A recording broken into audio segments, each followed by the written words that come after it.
Again, ladies and gentlemen, thank you for coming. We're here today to speak out following some regrettable developments in the work of the Security Council. Despite the clearly terrorist nature of the recent attacks against passenger trains in the Bryansk, Kursk and Voronezh regions of the Russian Federation on May 31st, June 1st and June 5th, which resulted in the deaths of 7 civilians and left over 100 injured, some well-known delegations, whom I will not mention by name, refused to engage constructively with our draft resolution in condemning these acts of terrorism. Let me be clear, our draft was based entirely on previously agreed Security Council language, including Resolution 1373, and firmly grounded in international law, including the UN Charter and the 1999 International Convention for the suppression of the financing of terrorism. It sought to reaffirm the very basic principle of the Council's approach in this domain, namely that terrorism is criminal and unjustifiable regardless of motivation. We felt it important for the Council to send a strong signal demonstrating unity among its members and serving as a deterrent. Unfortunately, that was not the case. From the very beginning, these delegations resorted to politicization and artificial linkage of these terrorist attacks to the broader context of the Russian-Ukrainian conflict, as if that could somehow excuse or alter the terrorist nature of these acts. Any justification of terrorism is unacceptable. It's a slippery road that can bring terrorism to anyone's home. In other episodes, the same delegations do not hesitate to call by name the perpetrators of the attacks. In search of consensus, we ceased pursuing a resolution and proposed a very minimal alternative instead, a standard press statement, identical to those the Council has issued countless times before in response to various terrorist acts around the globe. However, even that was blocked. Even the most basic expression of condemnation, solidarity with the victims, and reaffirmation of counterterrorism principles. Some of them doubted aloud whether bombing of a passenger train can be considered a terrorist act, alleging that it could be, and then I practically quote, a valid military target under international humanitarian law in the situation of an armed conflict. Such an approach is not only unsubstantiated, inhumane, and cynical, but also does not meet appropriate legal criteria. When passenger trains on the Russian territory are blown up with a clear intent to target civilians and spread terror, we are told that this heinous crime cannot be called by a proper name, an act of terrorism. Such a selective approach gravely undermines the cooperation within the Council on counterterrorism and the universality of its relevant framework. The Russian Federation has always called for the principled, depoliticized approach to counterterrorism. We expected the same from the others. Unfortunately, in this case, we have witnessed a refusal to uphold core principles simply because the victims were Russians. Another issue, the condemnation of terrorism does not exhaust the list of topics on which some members of the Council are unable to engage constructively. To our disappointment, our proposal to adopt a statement of the President of the Security Council in order to welcome and encourage interaction between Russia and Ukraine on reunification of Ukrainian children who may have lost contact with their families was also blocked. Last week, the Russian Federation proposed a draft statement reflecting the fact that at the direct bilateral talks between the representatives of Russia and Ukraine in Istanbul on June the 2nd, upon the request of the Russian side to provide the full list of children who lost contact with their families in Ukraine, the latter handed over the list of 339 names. We also proposed that the Council welcomed this fact and urged cooperation between Russia and Ukraine on this issue as a part of the peace process. However, certain members of the Council who for many years falsely claimed that tens of thousands of Ukrainian children were abducted by Russia refused to acknowledge the reality. It came as no surprise that these members, who have been actively involved in the disinformation campaign for and by the Kyiv regime since the very start of the special military operation, this new development turned out to be extremely inconvenient. Instead of welcoming the readiness of the parties to work together in good faith, some of the Security Council members chose to condition the adoption of the presidential statement to inclusion of a number of politically motivated provisions. The reality is that the Russian Federation was never engaged in illegal deportation of Ukrainian children, but it has evacuated a number of children from the battle areas for the sake of their own safety.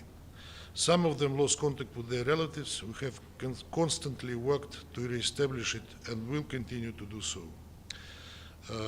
But I will repeat, we are talking about 339 names of the children, not tens of thousands as is falsely claimed.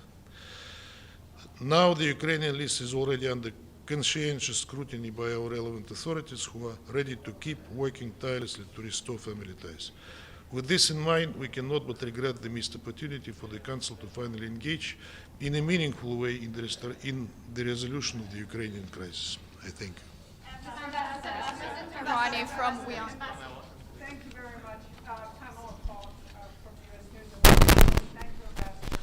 On the number of children, the ICC complaint against the Russian Federation officials includes numbers that are much higher. Why do you think the numbers are not higher? It's been cited as 20,000, but 300 seems very low.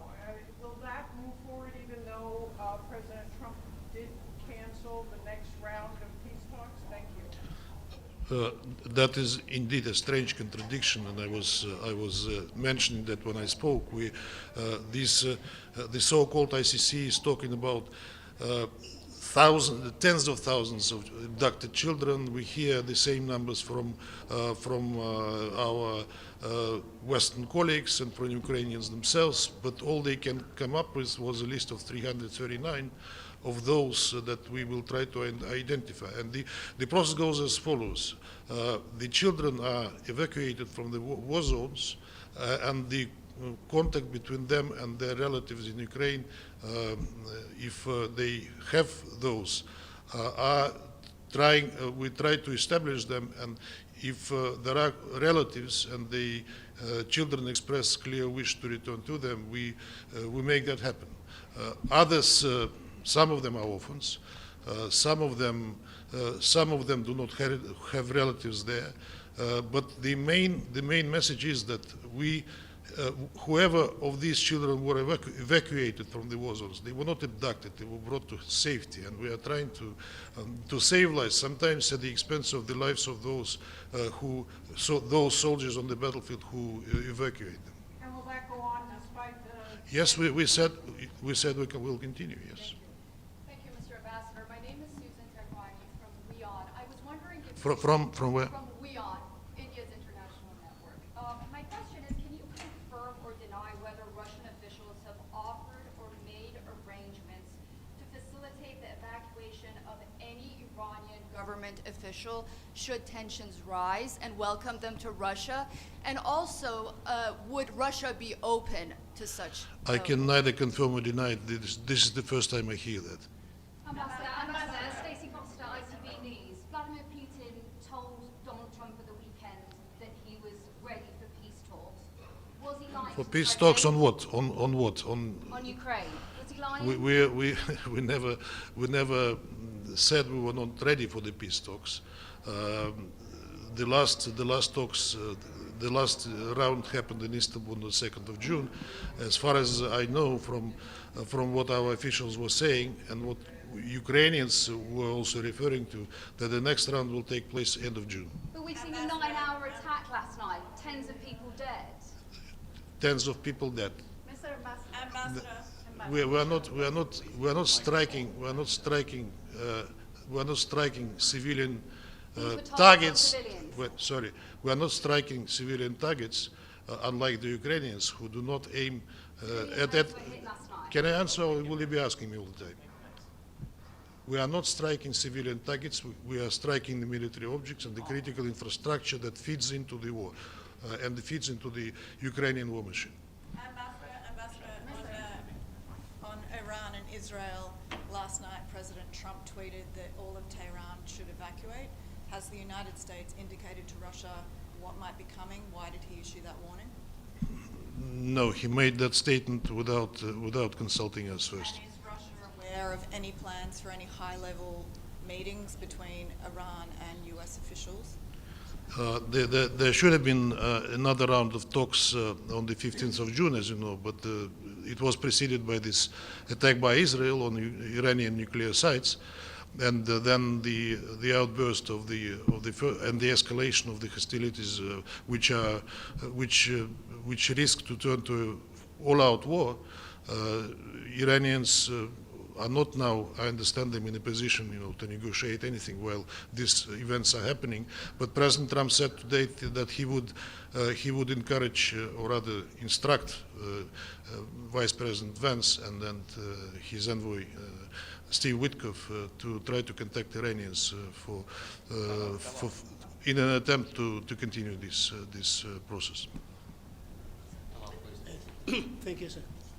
In the light of the Russian offer to mediate between Iran and Israel, and there's also a Turkish offer to do the same, do you see any chance of these offers of mediation succeeding in the light of what's expected in the next 24 or 48 hours?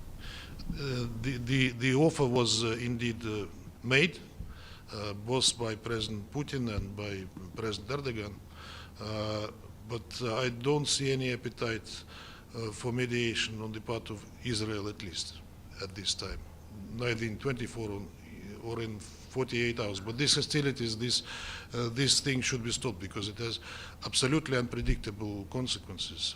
Given that we are talking about nuclear sites that are under threat, and given that the ballistic exchange continues with the casualties, heavy casualties, and now on both sides.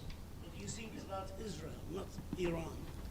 Well, I think Iran would be prepared for talks. For talks to continue what these attacks by Israel stopped in the context of its nuclear program, but the condition is that Israel stops the attacks first. Are you coordinating your effort, maybe mediation effort with the United States on Iran and Israel? Could you repeat?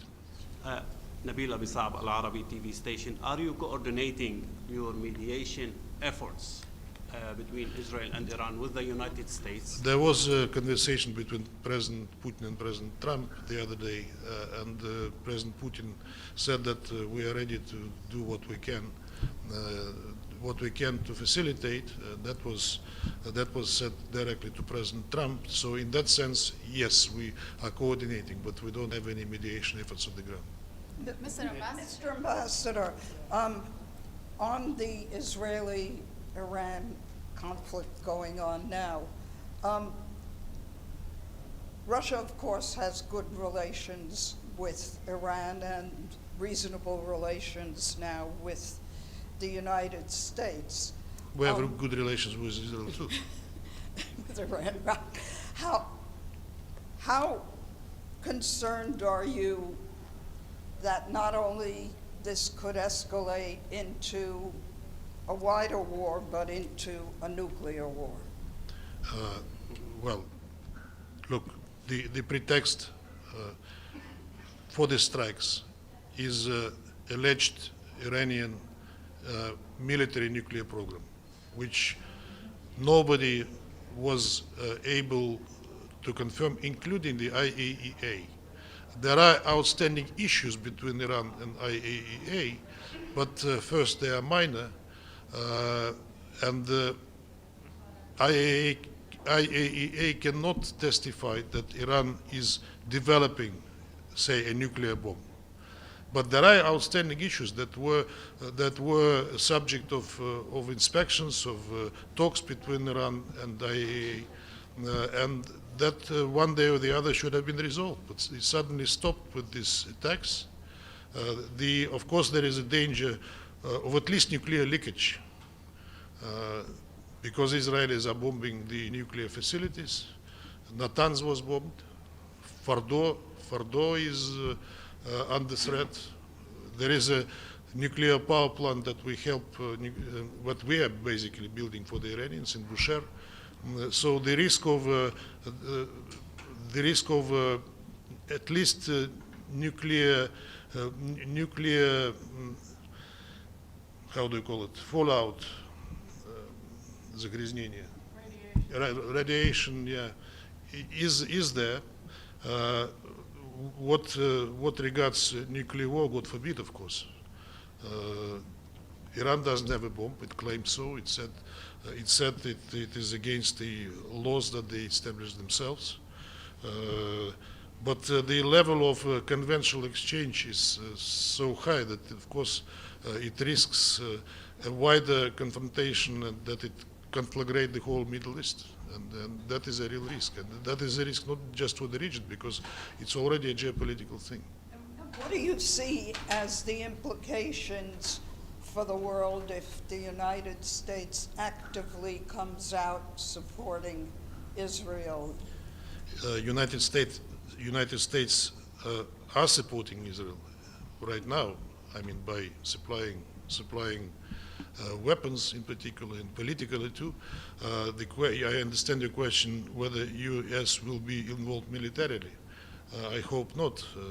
I hope not. And President Trump was speaking about that, and he conditioned his non-involvement on non-attacks by Iran on the U.S.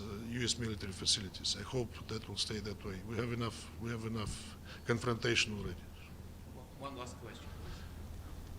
Mr. Ambassador, my name is Zahra Hojabri. I'm from Iran, and I for Islamic Republic News Agency.